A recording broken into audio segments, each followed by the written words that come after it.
Welcome back to my channel. আমি বৃষ্টি and আমরা আজকে গেছিলাম একটা কীর্তন নদীতে। আমরা রাতের বেলায় তাড়াতাড়ি করে চলে গেছিলাম ফুল ফ্যামিলি মিলে।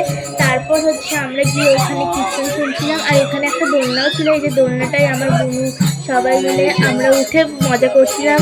আর এখন আমরা কীর্তন শুনছি। তো চলো, ভিডিওটা কেউ স্কিপ করো না, কিন্তু স্কিপ করলে কিন্তু ভালো লাগবে না দেখতে তোমাদের।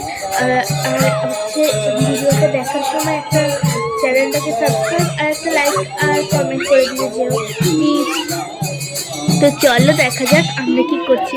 আমরা এখানে বসে বসে ভিডিও বলছি কেন, আমরা কীর্তন শুনছিলাম। তো চলো দেখা যাক। আর আমার বোনু এখানে দোল খাচ্ছিল, তো দেন আমি পিছন দিকে ঠেলে দিচ্ছিলাম, আর ওরা বলছিল আরো জোরে দিতে, ওর জন্যই চেঁচাচ্ছিল।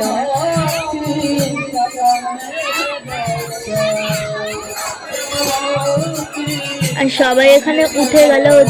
এখানে প্রদীপ বিতরণ করা হচ্ছিল, যে যার যার ইচ্ছা হবে তারা এসে ঠাকুরকে যেন দীপ দেখায় আর কি। ওর জন্য সবাই উঠে লাইন দিয়ে প্রদীপ নিচ্ছিল। আর এই যে এনারা এখানে মজা করছিল। দেন আমি একটু মজা করছিলাম ওদের সঙ্গে। আর ওটা আমার বাবা, আর আমার মা ফার্স্টেই ছিল। এখানে সবাই খেতে বসে গেছে। এই দেখো, আমরা ফার্স্ট বইটাকে খেতে বসতে পারিনি, কারণ আমাদের মানে আমরা ফুল ফ্যামিলি বসতাম আর কি। তো আমরা জায়গা পাইনি, আমরা সেকেন্ড বইটাকে বসেছি। তো দেখো সবাই এখানে খাচ্ছে, খাবার দিচ্ছে অনেকে।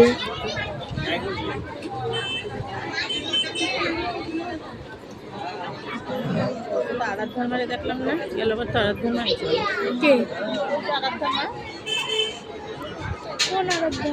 আর আমার বোনু মাথা বাড়াচ্ছিল, শুধু আমি ভিডিও তুলছিলাম আর মাথা বাড়াচ্ছিল। আমি বকা দিয়েছি, তারপরে ওরা শুয়ে পড়েছে। দেন আমরা এখানে খেতে বসে গেছি। ফার্স্টেই আমাদের আলু ভাজা দিয়ে দিল, ভাত না অন্য বলে। দেন তারপরে আস্তে আস্তে সব দিচ্ছিল, ভাত ডাল তরকারি।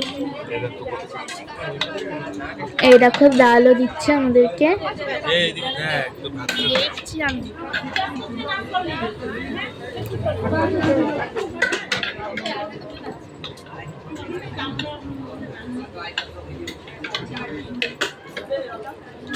এই যে এটা আমার বোনু খাচ্ছে, আর ওটা ওই পাশে আমার মা খাচ্ছে।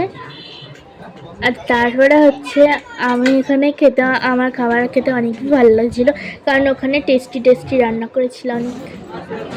এই যে আমি খাচ্ছিলাম।